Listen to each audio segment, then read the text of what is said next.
திருத்தணி அருகே சுகாதாரமற்ற குடிநீரால் இருவர் உயிரிழந்ததாக கூறி சாலை மறியல் போராட்டத்தில் ஈடுபட்ட மக்களை கைது செய்து போலீசார் அரசு பேருந்தில் ஏற்ற முற்பட்ட போது பெண்கள் சிலர் பேருந்தில் ஏற மறுத்ததால் தள்ளுமுள்ளி ஏற்பட்டது. இது தொடர்பான கூடுதல் விவரங்களோடு இணைகிறார் எமது செய்தியாளர் பாலாஜி. வணக்கம் பாலாஜி, உங்களிடம் இருக்கும் தகவல்களை சொல்லுங்கள்.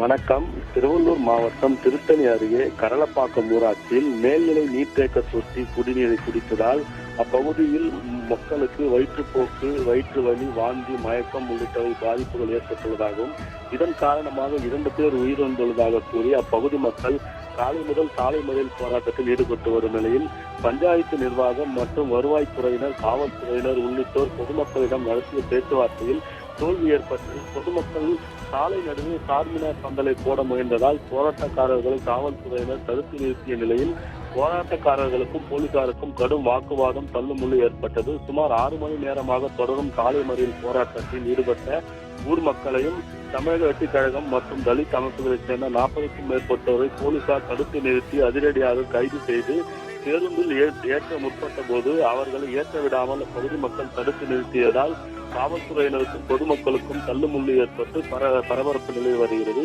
தொடர்ந்து சாலை மறியலானது நடைபெற்று வருகிறது.